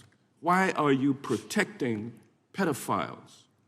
That is maybe the most offensive thing you could say to me, given the numbers. Well, you have not released Given the the Epstein numbers files of pedophiles. You are aware of we the have Epstein arrested- client list that was published in the 18,000 The gentleman has emails released? expired.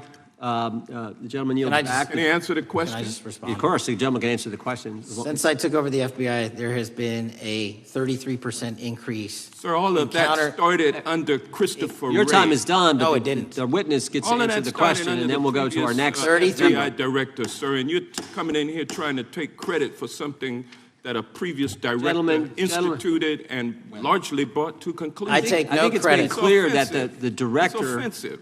has numbers are so incorrect much also. better than the previous director. It's Dr. Patel, if you want to I take- answer the question. I take no credit. The men and women of the FBI have seen a 33% increase in the number of counterintelligence arrests out of the PRC. And so all of a sudden, when And you the- coming in 7 months ago, and Gentlemen, his time has Heaven on earth. expired. And on sir, the pedophile American public not gonna accusation, go for that. we have arrested 1,500 child predators in the last 7 months. Under That's more investigations than initiated by anybody the prior Appreciate the directorship. director's good work, and we really appreciate that the time of the gentleman has expired. We now go to the gentleman from Texas. I thank the chairman. I thank the FBI director for coming before the committee. I assume the FBI director, Mr. Patel, I believe you probably agree with me that there is a significant organized effort on the left side of the political spectrum to advance criminal organizations being able to put more criminals out on the streets. And that what we've seen this in daily action. Are you familiar with the report that came out this last Monday from the Law Enforcement Legal Defense Fund? I'm not familiar with that, sorry. So this report came out this past Monday, and it said that significant amount of the money flowing out of George Soros and other leftist organizations and funders has been funding DAs and prosecutors, and quote, many of these DAs had never managed an office, prosecuted a criminal case, developed organizational policies. In dozens of America's largest cities and counties, this report finds these progressive district attorneys have outsourced core parts of the American criminal justice system to activists and political donors, taking direction and advice on everything from staffing decisions and communication strategy. Organizations, it's a complex web of donors going in through these organizations to put radical DAs and prosecutors out there, putting criminals on the streets. Does the FBI director agree that this exists and is a problem? I will accept the factual representation, and if that exists, it is a problem. The organizations such as TIDES, the Fair and Just Prosecution, Brenner Center for Justice, Partnership for Safety and Justice, the Vera Institute of Justice, the amount of dollars flowing from George Soros through and to these organizations and to the various prosecutors that have resulted in increased crime on our streets, including the brutal murder of the Ukrainian refugee in Charlotte. I bring that up because that is one component of the problem. In addition, we have an organized effort targeting our border. The NGOs, the nonprofits, and the deep pockets, the United Nations, charitable organizations, and a long list of over 250 organizations that the Center for Immigration Studies put out that lays out a complex web of organizations that were moving people into our country, knowing that they're dangerous, knowing that they're criminal, associated with taxpayer dollars flowing through the United Nations and donor dollars flowing through organizations, including ostensibly religious ones, putting these dangerous individuals on the street that resulted in fentanyl in our communities, that resulted in the death of Jocelyn Nungare, of hundreds, thousands even, as the director testified, 100,000 people dying from these narcotics every year. All of this in an organized effort, a complete effort by the radical left to use taxpayer dollars and these dollars to put people on our streets. In addition, the extent to which we've seen now with the Southern Poverty Law Center and their hate map targeting, for example, the Family Research Council, where we had a shooting right here in DC over a decade ago, putting Charlie Kirk, putting a target on TPUSA, Antifa, other radical organizations that are very specifically organized in targeting conservatives and ordinary Americans. Well, how about the organized effort to infiltrate our schools and advance a transgender agenda? and advance a radical agenda, perhaps one that we will see exposed further in the individual that actually shot Charlie Kirk. So here's my question. Will you as the director, and are you as the director, pursuing all legal channels to follow the truth wherever it may lead on this organized effort, one? And two, do you agree that Congress should take all action necessary to expose this web of dollars that are flowing to undermine our way of life? I got another minute in my time, then I'd like to hear from you on this topic broadly. I'll keep it short. Investigatively speaking, we are doing the following. We are following the money. We are following the money in every organization and every person that is violating the federal code. And it doesn't matter what your background or ideology is, we are following the money. We are using legal process to follow that money, issuing subpoenas to follow that money, using grand juries to follow that money. And when we have results to recommend for prosecution to the Department of Justice, we will do that. And we will continue to publicize documents through Congress, yes, when we make these findings. Mr. Chairman, I'd like unanimous consent to insert the record outsourcing justice by the Law Enforcement Legal Defense Fund that I alluded to before. I would ask unanimous consent to add a 2024 list provided by the Center for Immigration Studies on these United Nations and other affiliated groups that are responsible, over 250 of them, for moving individuals into our country in a coordinated effort. I would like a unanimous consent to insert a letter that I sent that currently has 33 members of the United States House of Representatives have signed on it, calling for a special select committee to pursue the organized effort from the radical left to target our way of life and undermine our security by putting criminals on the street and having our borders being wide open and putting us in danger. Without objection. With that, I would yield back. Without objection. Gentleman yields back. Mr. Chairman, I have a couple of unanimous Gentleman's recognized. One is a letter from Senator Tom Cotton, dated last year, urging the U.S. to, quote, ensure that data from U.S. companies is not harvested by the Chinese Communist Party through the purchase of Shein software and technology. Without objection. And also statement by Marco Rubio, then Senator Marco Rubio, which warned our UK allies about, quote, Shein's deep ties to the People's Republic of China. Without objection. Also,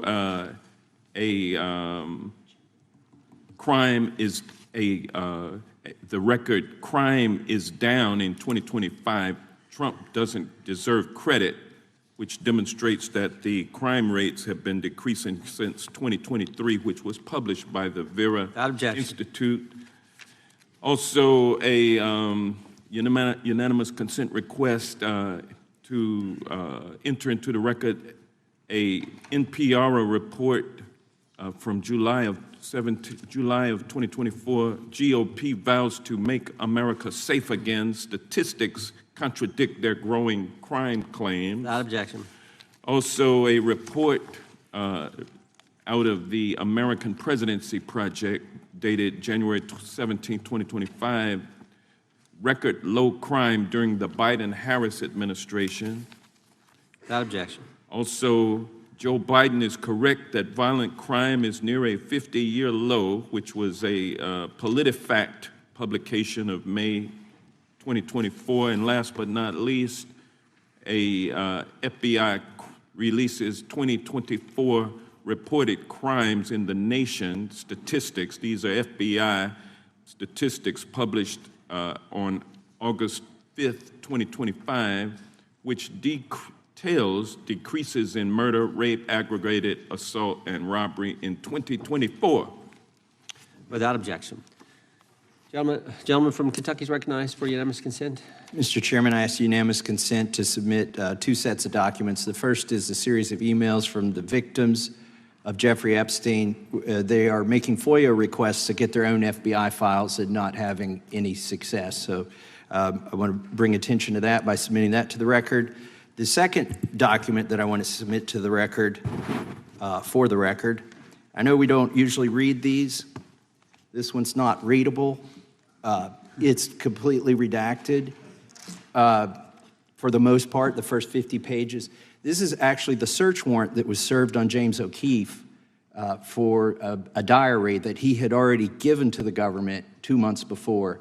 And as it turns out, there were no indictments here, yet he still doesn't know why he was raided, and I think he deserves to know. So, Without objection. Thank you. The chair now recognizes the gentleman from California. Director, the first time you saw Donald Trump's name was in the Epstein files. Did you close the files or keep reading? I have reviewed not the entirety of the files, so I have. You haven't reviewed all of the Epstein files? Personally, no. You're the director of the FBI. This is the largest sex trafficking case the FBI has ever been a part of. Buck stops at the top, and your testimony today is you have not reviewed all of the files. What I've been doing is been busy providing the safest country this country has seen in modern U.S. history in historic speed, because the men and women of the FBI are given the resources to reduce the homicide rate, to reduce the drug trafficking rate, to reduce the amount of children that are being trafficked, and the number of pedophiles. It sounds like those children being trafficked would appreciate the director reviewing the files. You said you don't know the number of times Trump's name appears in the files, so it could at least be 1,000 times. Is that right? The number is a total misleading factor. We have not released number at least anyone's be 1,000 name times? we have not released anyone's Could it name in at the least Epstein be files 1,000 that times? has not been credible. Director, And could it at we have least be 1,000 released times? every piece of legally permissible information. Okay, you can so- characterize the numbers however you want it. Reclaiming my time, Director. It sounds like if you don't know the number, it could at least be 1,000 times. Which It's not. means It's not. Is it at least 500 times? No. Is it at least 100 times? No. Then what's the number? I don't know the number, but it's not that. Do you think it might be your job to know the number?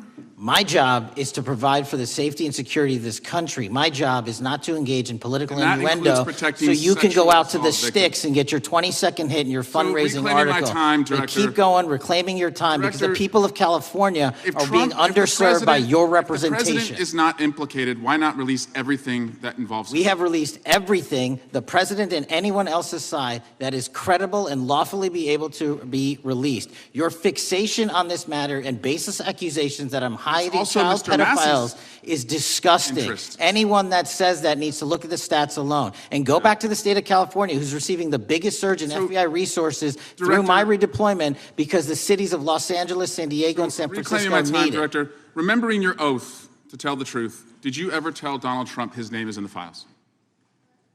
I have never spoken to President Trump about the Epstein files.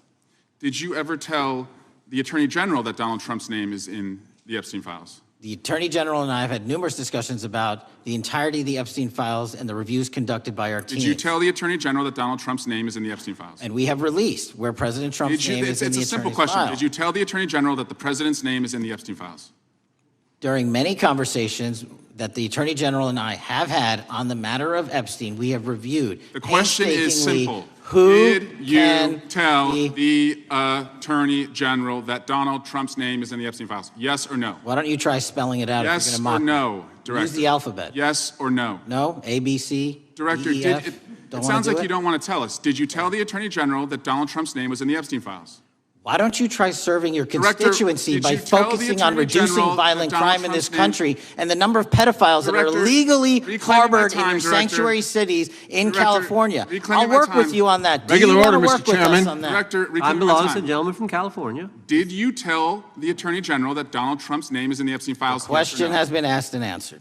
You have not answered it, and we will take your evasiveness as a consciousness of guilt. Director, did Donald Trump ever say to you, just find and release the entire truth? Don't worry if I'm in it. The instructions from the administration were to release all credible information, and we have done that. Did Donald Trump ever provide information about Jeffrey Epstein as an informant? Donald Trump has not been, and I can only speak for the FBI, an informant of the FBI. So, Director, you've played this cute shell game where you say you can't release everything because the court has said that it legally is not allowed to be released, but the court calls bullshit. Judge Richard Berman said that when you went to the court, quote, information contained in the Epstein grand jury transcripts pales in comparison to Epstein investigation information and materials in the hands of the Department of Justice. So let's move on, Director. You wrote a book called Government Gangsters. You identified 20 individuals in that book. You put me on that list at the top of the list. Thank you. My children find it flattering. 20 of those individuals have been investigated or have had adverse actions.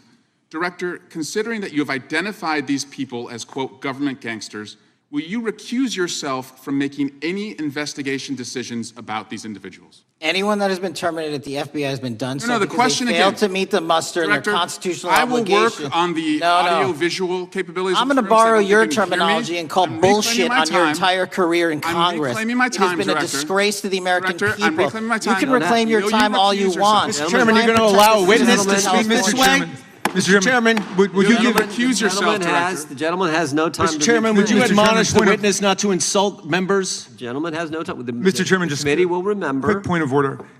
Could the gentleman be extended an additional 20 seconds to complete his thoughts since the witness decided to interrupt him And continuously? then the witness will be able to respond if he wants. We'll make sure Thank he has you. time to do that. My question Gentleman, is, continue. will you, Director, recuse yourself, yes or no, from investigating or making decisions about the 60 individuals, including myself, that you identified as government gangsters? Yes or no? Time of the gentleman has expired. The witness may respond if he would like. And the answer was no, as I heard. Correct. Okay. The gentleman from Wisconsin, the gentleman yields back. The gentleman from Wisconsin is recognized for 5 minutes. Thank you, Chairman. Thank you, Director Patel, for being here today. I wanted to talk a little bit about the assassination of Charlie Kirk and the FBI's subsequent investigation. I know it's really sensitive, and you know, you can make the call as to whether or not, obviously, it's something that you can respond to, but I think it's still fresh on many people's minds. I want to congratulate you and Utah law enforcement for the work you did in identifying the suspect and apprehending him. According to public reports, and I think this is what maybe it's, I still have questions about, and maybe the public does. According to public reports, the alleged shooter arrives on the Utah Valley University campus nearly 4 hours before the shooting. Was that your understanding? Is that kind of... I'll let the public reports reflect themselves. I don't have the exact timeline. Okay. So we don't have any idea kind of his prep or how he set up or how he utilized that time when he first showed up on campus? All of those are being currently investigated through our cell phone analysis and through our witness interviews. And the state of Utah has now announced charges seeking the death penalty against his suspects. So we're a little limited in what we can continue to say. Sure, I understand. And the suspect, like you referred to, is then captured on security footage jumping off the roof of the alleged shooting location, the Losey Center. Do we have any idea how the suspect got up on the roof in the first place? I think for members of Congress, especially after Butler and Pennsylvania, it's just unimaginable that there could be some type of security breakdown prior to an event of that size where somebody could access a rooftop. So not commenting on the case, but having gone to the crime scene and walked the steps that we believe were taken, the roof was actually readily accessible through an exterior stairwell, so anyone could have gotten on it. Okay, okay.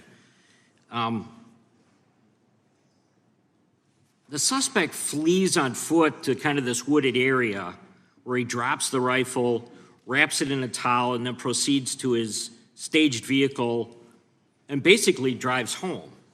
So do we have any idea what the towel was about? Was it used later to identify a place where the firearm was left, or do we... What we can tell you is the towel, there was a screwdriver found on the rooftop, which DNA was collected off of, and the towel was found wrapped around the firearm in question in a wooded area next to the campus. All have been processed for DNA. And then, according to the suspect's roommate, there were allegedly messages on instant messaging platforms, specifically Discord, suggesting the towel may have been used to identify that weapon's location. So the public reports have suggested that the shooter acted alone. Do we still believe that that's true? Do we have any idea as to whether or not those Discord messages led us to believe that the shooter may have had help in any way or assistance? I can only speak to the FBI's investigation, and our investigation is ongoing, and we are interviewing any of those individuals involved in that chat and other individuals in the area. Very good. And so my suggestion, if there are accomplices, I'm sure this is something that the FBI is going to continue to investigate fully and thoroughly into the future. Yes, sir. The reason I ask that is because I don't know that that was necessarily the case with Butler, Pennsylvania. So thank you so much for your persistence kind of in this matter, there's still a lot of public questions that need to be asked. Let me shift to another topic very quickly. On July 31st, 2025, the DOJ and the CIA declassified the annex to Special Counsel John Durham's 2023 report on Operation Crossfire Hurricane.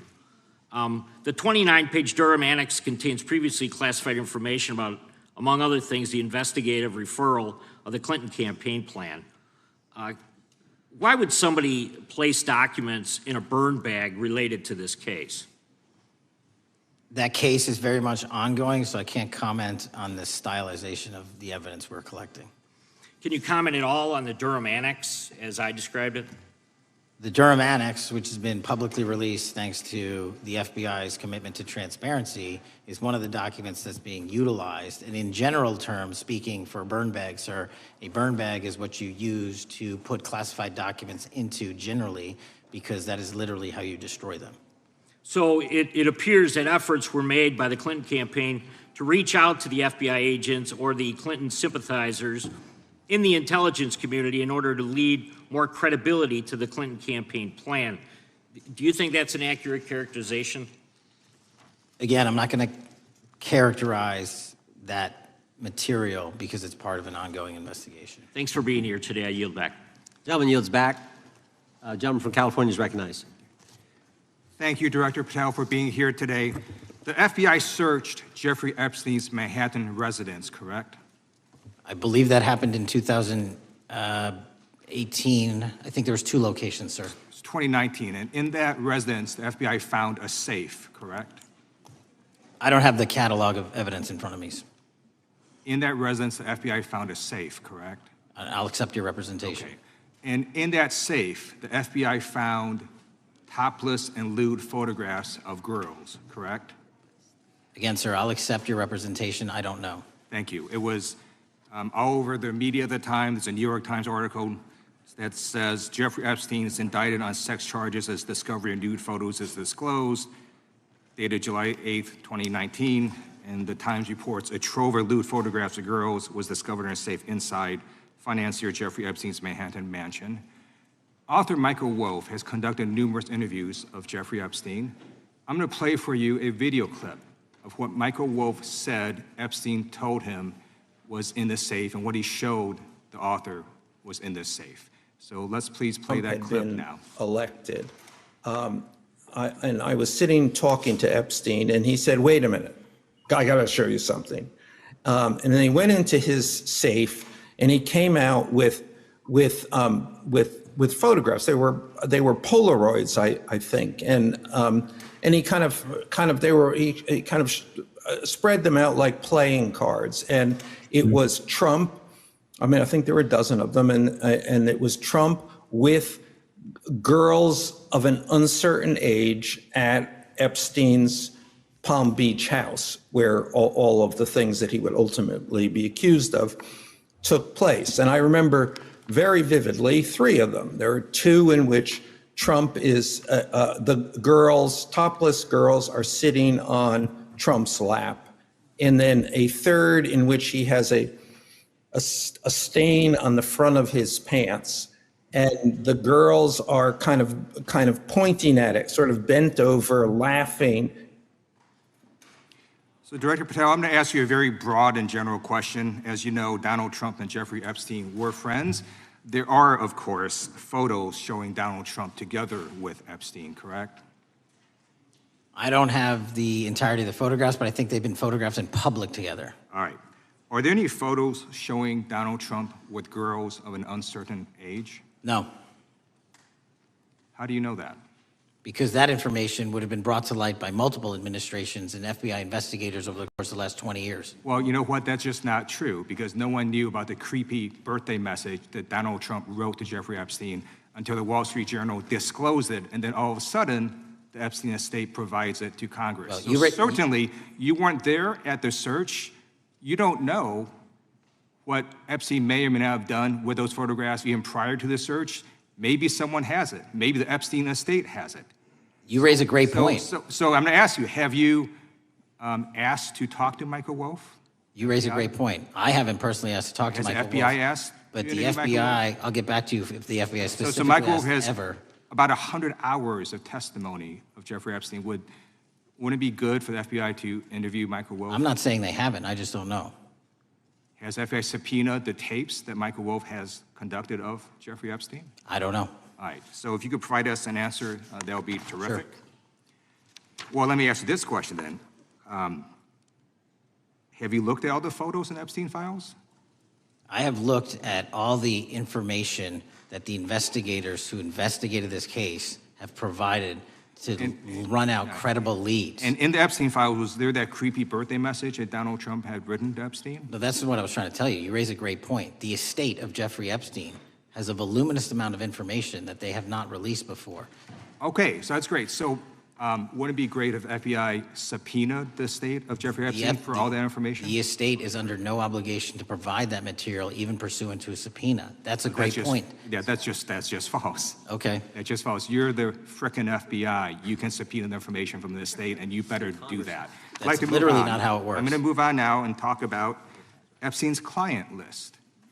You confirmed that it exists. Attorney General Pam Bondi confirmed earlier this year that it exists. I just want to ask you a simple question. Is Prince Andrew on Epstein's client list?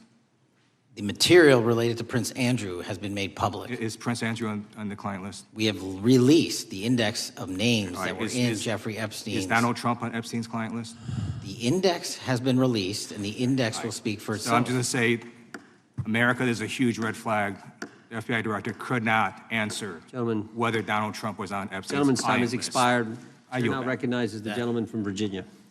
Thank you, Mr. Chairman. I want to thank the director for being here and for his work over the last several months, removing the taint of partisanship that has infected the intelligence community over the past several years under the last administration, under the last several directors, standing up for law enforcement, standing up for the brave men and women who work in your agency. But to set the record straight, we have to correct the record. And the record, early days of the first Trump administration saw a dramatic spike in news stories that contained sensitive and sometimes classified details about the FBI's bogus Russia probe, about a leak a day. It's unacceptable that senior FBI officials coordinated to leak classified information to try and harm President Trump.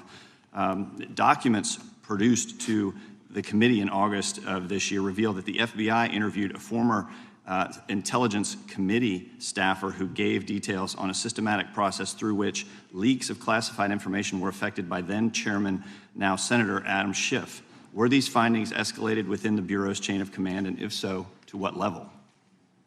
Sorry, were the findings escalated? Were these findings that were given to us escalated within the Bureau's chain of command, and if so, what level? Did you receive this information? That entire matter is currently under investigation by the people at the FBI that handle leaks of classified information.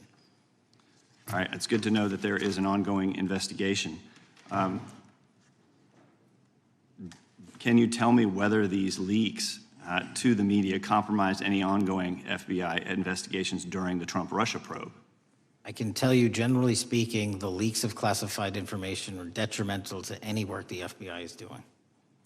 Now, former Director James Comey testified before the Senate Judiciary Committee that he had never been an anonymous source, nor authorized anyone to be an anonymous source in news reports about matters relating to the Trump investigation or the Clinton investigation. Was Comey's testimony true?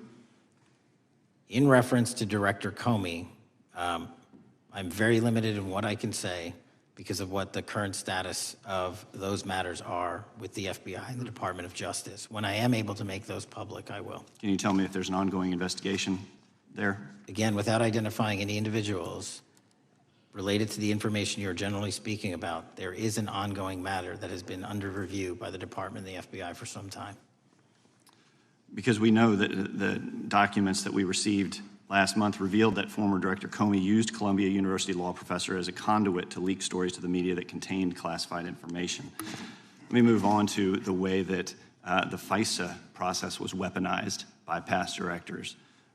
Prior to your confirmation, you raised concerns about government misuse of FISA, including Section 702, stating that FISA was in need of major reform. Specifically, you highlighted that the Fisk report that the FBI had conducted 278,000 improper searches of the FISA database. Do you remain concerned about governmental abuse of FISA in Section 702? I'm always concerned, but what we've done since I became FBI director is implement new audit systems. We are nearing 100% review of the 702 query system that you are specifically referring to, and we've also eliminated anyone that has ever touched that database that has in any way made a mistake, whether intentional or not. And we have also identified a system in which those going forward who misuse the 702 system, they don't get 2 strikes. They get 1 and you're done.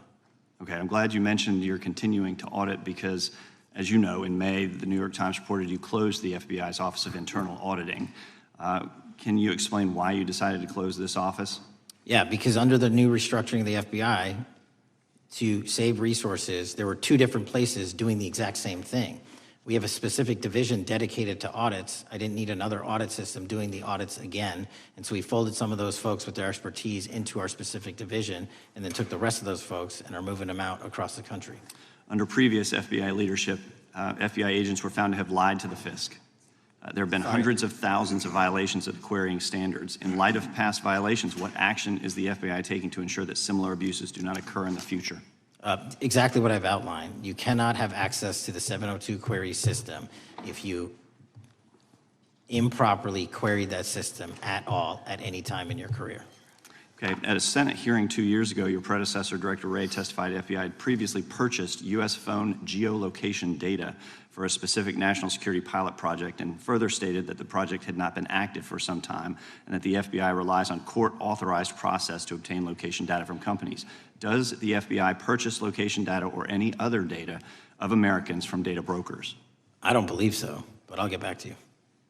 Thank you, that'd be important. I appreciate that. I yield back. Gentleman yields back. Gentleman from Washington is recognized. Thank you, Mr. Chairman. Mr. Patel, before you joined the FBI, you had very strong opinions about what the FBI was hiding regarding Jeffrey Epstein. In a September 2023 interview with Glenn Beck, you said the Black Book is under the, quote, direct control of the director of the FBI. In December 2023, you said, let us know who the pedophiles are. Even for a short time after becoming FBI director, in February of 2025, you tweeted, quote, there will be no cover-ups, no missing documents, no stone left unturned. In June, you told Joe Rogan, quote, we've reviewed all the information, we're gonna give you every single thing we have and can. But then suddenly in July, everything changed. You and Attorney General Pam Bondi released one video and said that there was nothing more to see. Your July memo says you uncovered more than 300 gigabytes of data and physical evidence, but that you had decided no further disclosure would be appropriate or warranted. That is a quote. I think what happened, Mr. Patel, is that suddenly you discovered that Donald Trump's name was all over these files, and you started a giant cover-up. So you are under oath, Mr. Patel. You